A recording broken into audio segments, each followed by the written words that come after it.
Market లో invest చేసి మీ డబ్బులు డబుల్ చేసుకోవాలనుకుంటున్నారా? విజయవాడలో జరిగే సుందరరామిరెడ్డి గారి లైవ్ సెమినార్ కి అటెండ్ అవ్వండి. నమస్తే, welcome back to Suman TV. నేను మీ సంజయ్. ఈరోజు మనతో పాటు ఉన్నారు మోటివేషనల్ స్పీకర్ జి జగ్గయ్య గారు. సార్తో మాట్లాడి అలవాట్ల గురించి, అసలు మనిషికి ఎలాంటి అలవాట్లు ఉంటే మంచిది, అసలు అలవాట్ల పరిమితి ఎంతవరకు ఉండాలనే విషయాలపై కొంచెం చర్చించి తెలుసుకుందాం. నమస్తే సార్. నమస్తే సంజయ్. సార్, అలవాట్లు సార్, అసలు ఈ హ్యాబిట్స్ అనేవి మనిషికి రకరకాల హ్యాబిట్స్ ఉంటాయి. కొంతమంది ఆల్కహాల్, కొంతమంది సిగరెట్ అని, కొంతమంది డ్రగ్స్ అని, లేకపోతే కొంతమందికి తిండి విషయంలో అలవాట్లు ఉంటాయి, ఆహారపు అలవాట్లు, లేదంటే నిద్రలో ఉంటాయి. సంథింగ్ రకరకాల అలవాట్స్ అనేవి ఉంటాయి మన రోజు పద్ధతిలో. అసలు ఈ హ్యాబిట్స్ అనేవి మనిషికి ఎలాంటి హ్యాబిట్స్ ఉండాలి అంటారు? అండ్ అసలు అలవాట్లు అనేది ఏ రీతిలో ఉండాలంటారు? మొదటగా హ్యాబిట్ అంటే అలవాటు అంటే ఏంటిది? మామూలుగా మనం ఎప్పుడు కానీ ఇదే కాదు, ప్రతి పదాన్ని చాలా క్యాజువల్గా వాడతాం. అంటే ఏంటిదో చెప్పడానికి ఇబ్బంది పడతాం అందరం. అలవాటు అంటే ఏంటిది? అంటే చేసే పన్నే మళ్ళీ మళ్ళీ చేయడము, రొటీన్గా చేయడం, అది చేయకుండా ఉండలేక ఉండడము, మనతో అంటే మన ఆలోచనతో మన మెదడుతో ఏది సంబంధం లేకుండా అసంకల్పితంగా అంటారు అన్నట్టు. అసంకల్పితంగానే ఆ పనులు చేయడం, వాటిని అలవాట్లు అంటాం. ఇతను అలవాటు పడిపోయాడు అంటాం కదా. అవును సార్. అయితే మనం కొద్దిగా సూక్ష్మంగా ఆలోచించాలి. అలవాటు ఏది అలవాటు కాదు అనేది. రోజు ఉదయం నిద్ర లేస్తాం, అది అలవాట కాదా? అది అలవాటు అవుతుంది కదా సార్. కొంతమంది ఎర్లీగా లేస్తుంటారు. అయితే రోజు నిద్ర లేవడం అనేది అలవాటు కాదు. అక్కడే ఏది అలవాటు ఏది కాదు అనే దాన్ని నేను అందుకన్నా సూక్ష్మంగా ఏంటంటే, అంటే సార్ రోజు నిద్ర లేవడం అనేది సహజ సిద్ధం. నీవైనా నేనైనా ఎవరైనా లేవాలి, కాబట్టి అది అలవాటు కాదు. అంటే రోజు ఉదయం 4 గంటలకే లేవడం అనుకో, అది అలవాటు. అప్పుడు ఏమంటాం? సంజయ్ రోజు ఉదయం 4 గంటలకే లేచి అలవాటు ఉందంటాం. రోజు లేచి అలవాటు ఉందని చెప్పము అలా. అందుకని అలా అంటే రోజు ఉదయం. అలాగే మీరేమనుకుంటున్నారు? మందు తాగడం అలవాటు అని అంటున్నారా? అంటే మందు తాగడం అలవాటు అంటే రోజు తాగడం, తరచుగా తాగడం, ఇలాంటిది అయితే అలవాటు అంటాం. ఓన్లీ మందు తాగడం అలవాటు కిందికి రాదు. కానీ ఆయన ప్రతి వారం తాగుతాడు, లేకపోతే ప్రతి రోజు తాగుతాడు. అంటే ఇంకా ప్రతి వారం ఎందుకు తాగాల్సిందే, లేదంటే ప్రతి సాయంత్రం అయినా తాగాల్సిందే అనుకో, అది అలవాటు అంటాం. అప్పుడప్పుడు తాగే వాటిని అలవాటు అంటాం. ఇలా అలవాటు అనేదాన్ని ఇలా మనం దాన్ని చాలా స్పష్టంగా అంటే క్లియర్గా డిఫైన్ చేసుకోవాలి. ఓకే, అయిన తర్వాత అలవాట్లు 2 రకాలు ఉంటాయి. అంటే మంచి అలవాట్లు, చెడు అలవాట్లు ఉంటాయి. మంచి అలవాట్లు ఏంటి అని ఇంకా చెప్పాల్సిన అవసరం లేదు. మంచి అలవాట్లు అందరికీ తెలుసు, అనేకం ఉన్నాయి మంచి అలవాట్లు. చెడు అలవాట్లు కూడా ఉన్నాయి. చెడు అలవాట్లు ఏంది? ఎవరైనా చెప్పగానే మొదటిసారిగా మందు తాగడం అనేదే వస్తుంది. మందు తాగడము, సిగరెట్ తాగడము, ఇవి ముఖ్యంగా 2 ముఖ్యమైనవి. తీసుకుంటే మందు తాగడం తప్పు కాదు అంటారు. నేను అలవాటు పడడం తప్పన్న కదా. మందు తాగడం అలవాటు పడితే అంటే అలవాటు పడ్డడం అంటే హ్యాబిట్ అయిపోయిందని. ఇది చెడు అలవాట్లు. చెడు అలవాట్లు అయినప్పుడు దాని ప్రభావం ఖచ్చితంగా జీవితం మీద చెడుగా ఉంటుంది. అంటే సార్ ఇప్పుడు ఎలాగంటే ఈ మందు అలవాటు అనేది అలవాటు అని కాదు, అంటే ప్రతి ఒక్కరు ఏదో ఒక సందర్భంలో తాగుతారు. అది అంటే అది తప్పు అని అనలేము.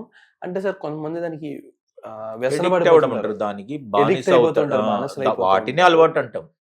అప్పుడప్పుడు చేసే వాటిని అలవాట్లు అన్నాం మనం. నేను అందుకే మొదట్లోనే అలవాటు అంటే ఏంటిది అనేది మనం క్లియర్ గా స్పష్టంగా వాటి రెండింటిని విశదీకరించుకోవాలి. అంటే సార్ ఎలాగంటే ఇప్పుడు అప్పుడప్పుడు తాగే వాళ్ళని మనం ఏం అనట్లేదు, కానీ ఒకరు ఉన్నారంటే డైలీ తాగుతూ ఉంటారు, రొటీన్ గా తాగుతూ ఉంటారు, ఈ సమయానికి సందర్భానికి సంబంధం లేకుండా తాగుతూ ఉంటారు. అంటే ఎలాగంటే వాళ్ళు తాగకపోతే ఉండలేని పరిస్థితులు ఏర్పడుతూ ఉంటాయి. అసలు అలాంటి ధోరణి ఎలా క్రియేట్ అవుతుంది అంటారు? అంతలాగా ఇప్పుడు మళ్ళీ అదొక సైకాలజీ. ఇప్పుడు మనిషి ఒక దానికి ఎందుకు అలవాటు పడతాడు అనే దానికి సైకాలజీ ఉంటుంది. మామూలుగా మాత్రం మందు తాగడానికి అలవాటు పడే వ్యక్తి చాలా సందర్భాలలో ఫెయిల్యూర్స్ ఉన్నప్పుడు కానీ విచ్చలబెడతారు. అంటే ఏం సాధించలేదు అని కష్టము, అంటే అన్బేరబుల్ ప్రాబ్లమ్స్ ఏమైనా వచ్చినప్పుడు కూడా మామూలుగా దాని నుంచి తప్పించుకోవడానికి అని అలవాటు పడతారు. కానీ అది సరి అయింది కాదు. అది మరి ఇంకొక కొత్త సమస్యను సృష్టిస్తుంది, కొత్త సమస్యకు దారి తీస్తుంది. అయితే ఆ చెడు అలవాటు ఇప్పుడు మందు తాగడం ఉందనుకో, ఆరోగ్యం చెడిపోతుంది, ఆర్థికంగా నష్టపోతాడు, అసాంఘిక కార్యకలాపాలు చేయడానికి కూడా అవకాశం ఉంటుంది. ఎందుకంటే మందు తాగిన వాడు సక్రమంగా ఆలోచించలేడు. ఏం చేస్తాడో తనకే తెలియదు. మరి అలాంటప్పుడు అలాగే పొగ తాగడం, బీడీలు సిగరెట్లు కాల్చడం, అవును. దానివల్ల క్యాన్సర్ వచ్చే అవకాశం ఉంది. కాబట్టి మంచిది కాదు ఆరోగ్యానికి. మరి ఇవన్నింటిని మార్చుకోవాలి. అది చెడు అలవాటు అని మనకు తెలిసినప్పుడు, లేదంటే మన వాళ్ళు ఎలాగో చెప్తారు, మిత్రులు కావచ్చు, కుటుంబ సభ్యులు. దాన్ని మార్చడానికి ఎలా అలవాటైన దాన్ని ఒకసారి పక్కకు పెట్టి దాన్ని ఎలా మానేయాలా అనేది ఆలోచించాలి. అలా ఆలోచించి మానేయడానికి ప్రయత్నం చేయాలి. ఒకటి మనకు మనము గట్టిగా నిర్ణయం తీసుకొని నేను ఇది మానేస్తా అని నిర్ణయం తీసుకొని ప్రయత్నం చేస్తే మానేసే అవకాశాలున్నాయి. అలా అయినా గాని మానేయలేకపోతుండంటే ఆయన ఇంకా సెకండ్ స్టేజ్‌లోకి వెళ్ళిపోయినట్టే. అంటే ఎంత ప్రయత్నం చేసినా ఆ ఫలానా చెడు అలవాటును మానేయలేకపోతుండు అనంటే అది చాలా రకాల మానసిక ప్రభావం పడి చాలామంది ఇంకా ఘోరమైన పరిస్థితికి, అంటే తను అనవసరంగా నేను బతకడం ఎందుకనే పరిస్థితికి కూడా దారితీసే పరిస్థితులుంటాయి. కాబట్టి ఆ చెడు అలవాట్లను మాన్పించుకోవాలి. అయితే ఇప్పుడు కొన్నింటికి మందులు గూడా వచ్చాయి. మందులంటే మెడిసిన్స్, డ్రగ్స్ గూడా వచ్చాయి. ఇప్పుడు మందు తాగడం అలవాటు మాన్పించడానికి ఆహార పదార్థాలలో తినే వాటిలలో సంథింగ్ మెడిసిన్ పేరని అది కలిపేస్తే అది తాగడం అంటేనే ఒక అసహ్యత వస్తది. అలాంటివి వచ్చినాయి. వాళ్ళకి తెలియకుండా చేయాలి. వాళ్ళు కావాలని యాక్సెప్ట్ చేయరు మొదట్లో. మనం చెప్తే విననంత అలవాటు పడ్డాడు కాబట్టి మందు మానేయి అంటే మానేయడు. తను మందు మీద విరక్తి కలగడానికి, ఒక అసహ్యం ఏర్పడడానికి, అయిష్టత ఏర్పడడానికి మనం దాంట్లో ఆ మందుని కలిపి పెడితే వాళ్ళకి తెలియకుండానే అసహ్యత వస్తుంది, అయిష్టత వస్తుంది. మందు మానేయాలి, మందు అనగానే వాళ్ళకు ఒక నెగటివ్ ఫీలింగ్ వస్తుంది. అలా మాన్పియచ్చు.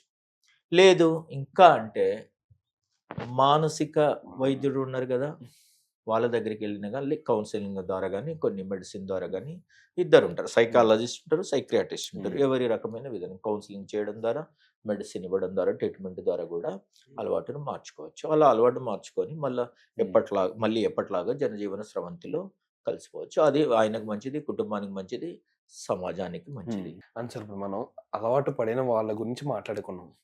కానీ కొంతమంది ఇప్పుడిప్పుడే అంటే వాటిని టేస్ట్ చేస్తూ ఒక అనుభూతిని చెందుతూ వాటిని అలవాట్లుగా మార్చుకుంటుంటారు. అలాంటి వాళ్ళకి ఏం చెప్తారు? ఒకవేళ ఇలాంటి వ్యసనాలకి బానిసలైతే వాళ్ళ జీవితంలో ఎలాంటి విషయాలు కోల్పోతారు, ఎలాంటి వాటికి దూరం అయిపోతారంటారు? ఖచ్చితంగా ఇలాంటి చెడు అలవాట్లు అనేది జీవితం మీద చెడు ప్రభావం ఉంటుంది అని అనుకున్నాం కదా. మొదటగా ఒక మనిషి వీటిలో ఏంటంటే మానసికంగా బలహీనులు ఎవరైతే ఉన్నారో వాళ్ళు ఇలాంటి వాటికి అలవాటు పడతారు. గత 20 సంవత్సరాల నుంచి 30 సంవత్సరాల నుంచి మందు టేస్ట్ చేసిన అతను కూడా అలవాటు పడడు. ఎందుకంటే స్వీయ నిబంధన అంటే మనకు మాటము నిబంధనలు పెట్టుకోవాలి. నేనేమంటా అంటే ఎప్పుడు కూడా మనిషి మానసికంగా బలవంతుడైనప్పుడు ఏ అలవాటుకు లొంగడు, ఏ అలవాటుకు బానిసగాడు, దేనికి తగ్గి ఉండాల్సిన అవసరం ఉండదు. అంటే కంట్రోల్ మనం అలవాటు మీద మన కంట్రోల్ ఉంచుకోవాలి, మన మీద ఏది కంట్రోల్ ఉండకుండా చూసుకోవాలి. ఎవరు అవుతారు అని అన్నాం కదా, మానసికంగా బలహీనులు, లేదంటే విచ్చలవిడితనం, ఏది తల్లిదండ్రులు లేని పిల్లలు కొద్దిమంది అవడానికి అవకాశం ఉంది. అంటే మనం ఏంటంటే జాగ్రత్తగా, తల్లిదండ్రులు లేని పిల్లలంతా అలా అవుతారని కాదు, ఒక అవకాశం అన్నట్టు. ఏంటంటే ఒంటరితనం, లేకపోతే డెఫిషియన్సీ, ఏదో ఒక లోటు, ఎక్కడో జీవితంలో పెద్ద దెబ్బ తిని ఉండడం అంటే చాలా పెద్ద కష్టము. దాన్ని రెక్టిఫై చేసుకోలేని ఇబ్బందులు కూడా ఉంటాయి కదా. అలాంటప్పుడు కూడా మనిషి తట్టుకోలేక, ఆ కష్టాన్ని తట్టుకోలేక కూడా అలవాటు పడే అవకాశం ఉంటుంది. మనం వాటిని అలా కాకుండా మానసికంగా దృఢంగా ఉన్నప్పుడు వాటి నుంచి ఓవర్కమ్ అవుతాం, వాటిని దాటుతాం. అంటే పడ్డ చోటని నిలబడితే ఓటమి కూడా వెనకడుగు వేస్తుందంటే, నీకేదైనా ఇబ్బంది అయితే నువ్వు గట్టిగా నిర్ణయం తీసుకొని నిలబడితే అవన్నీ వెనకకి వెళ్తాయి.